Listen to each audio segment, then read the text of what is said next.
And I will now give the floor to the chair of the Ad Hoc Committee on Countering Terrorism, Vice President Mr. Reinhold Lopatka. The floor is yours, sir. Madam President, Secretary General, dear colleagues, I am honored to report on behalf of our Ad Hoc Committee on Countering Terrorism. I want to begin by thanking our members for their active involvement and the value continuously added by their work. The war of aggression started by the Russian Federation against Ukraine has brought new terrorism-related risks to the OSCE area. And this war brought to our radar further complexities, for example, in the context of the interaction of international humanitarian law and counterterrorism legislation.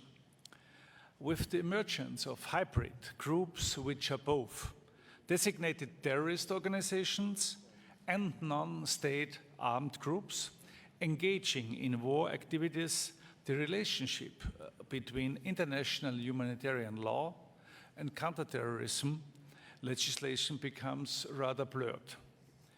Do not undermine the objectives of either legal regimes. It is crucial to understand how the two are actually complementary in countering terrorism. And in fact, all acts or threats of violence against civilians with the primary purpose of spreading terror among the civilian population are strictly prohibited by international humanitarian law. And essentially, a pragmatic approach is needed to ensure accountability of all terrorist acts wherever and by whomever they are committed, including those perpetrated by private military groups or other hybrid groups, for instance, the Russian Wagner Group. And we had today already this discussion, and I think it was a very important signal that we have this resolution now defining the Wagner Group also as a terrorist organization. What are they doing? They use conflict-based instabilities, they undermine state authorities across the globe for political and financial gain, including Mali, Sudan, the Central African Republic, Libya, Syria, Mozambique, or to mention Venezuela. We have to see this, and we acted in the right way. Dear colleagues, but we have also to be aware of new threats: drones, 3D printing, artificial intelligence, robotics, cyber weapons, or social media.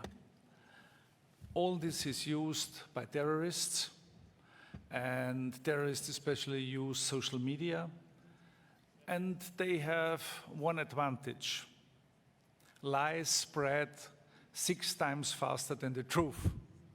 And of course, our counter-narrative can only be the truth.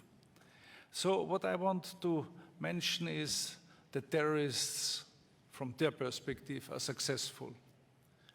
The number of people killed by terrorists is rising by 26% in the last year. And now Syria is not in the center. It is the Sahel region. It is the epicenter of terrorism. 33% of the global total deaths of terrorism in 2022 were in this region. In 2007, it was only 1%.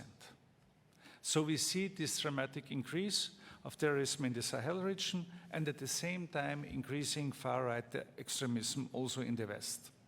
Today, when we had our 15th meeting of the CCT, we explored, on the one hand, the nature of this Wagner Group and condemned it and its criminal activities. And on the other hand, you know, we were also engaged to prepare our future work. We do it together with the United Nations. The United Nations have here a lead.